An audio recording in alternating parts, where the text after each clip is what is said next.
I want you to watch this video of a man breaking down why the left hates Israel, why the left has betrayed Israel and gone from a moderately pro-Israel party to completely pro-Palestine, and why this oppressor-oppressed narrative is so incredibly dangerous. Check it out.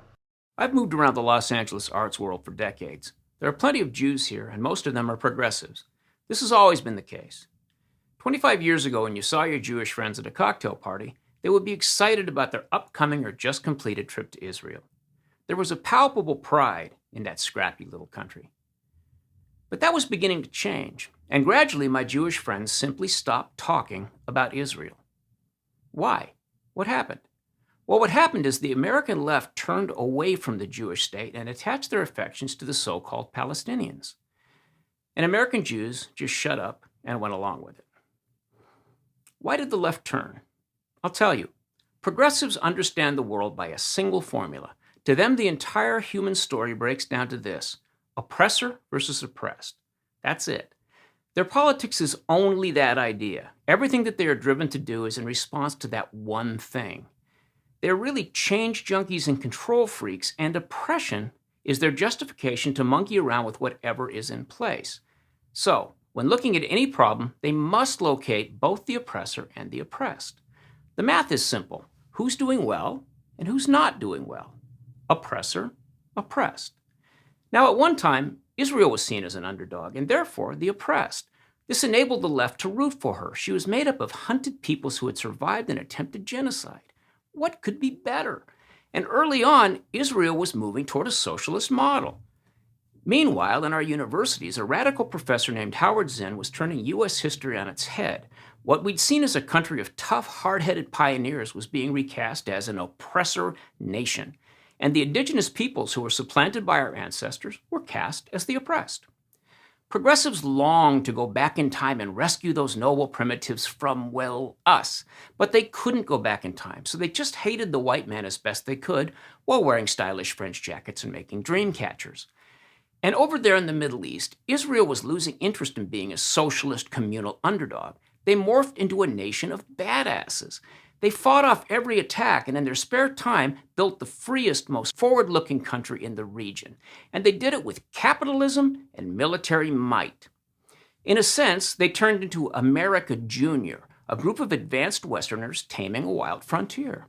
And so, in the minds of progressives, the Palestinians became the indigenous peoples, the First Nation peoples. They became, well, the Indians. This was just what the left was looking for. Cowboys and Indians in real time. Oh, goody. And so the progressives switched sides, and they have hated Israel ever since. In exactly the way and for exactly the reasons they hate America. And gradually, their fantasy-based adoration of Palestinian Arabs spread to Islam in general. This explains why savage tribalism and patriarchy among Muslims does not bother the left. They had already learned to forgive all that in the American Indians who had been subjugated by empire in North America. You notice how lefties always refer to housing developments in the West Bank as settlements? And the brave Israelis who live there as settlers? Where have we heard that before? But wait a minute, what's wrong with this picture? Oh yeah, the Jews were there first. They were conquered by the Greeks. They were subjugated by the Romans. The dead white guys inventing Western civilization were stealing Jerusalem long before Muhammad ever flew there on his magic horse. Palestine was the Roman province of Palestina, which Emperor Hadrian established in 135 AD to drive the Jews out once and for all. This makes them the indigenous peoples who were displaced by imperialist greed. The Israelis are the Indians.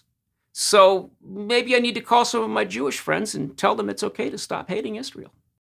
Truth bomb after truth bomb. This is a 12-year-old clip, and yet everything he's saying applies today. And it is still the same logic they are using to abandon Israel and side with the Palestinians. For some reason, they feel that anything that is, good, anything that is on top, anybody that is the successor, somebody that's doing well in life, needs to be punished for that success, and anybody that is failing in life needs to be propped up, despite the fact that it might be their own fault. Brilliant lecture, and I really, there's nothing else to say. For more, subscribe to the channel. If you want to help us make more of these videos, you can go to buymeacoffee.com/JewishUncensored. Thank you for watching, and have a good one.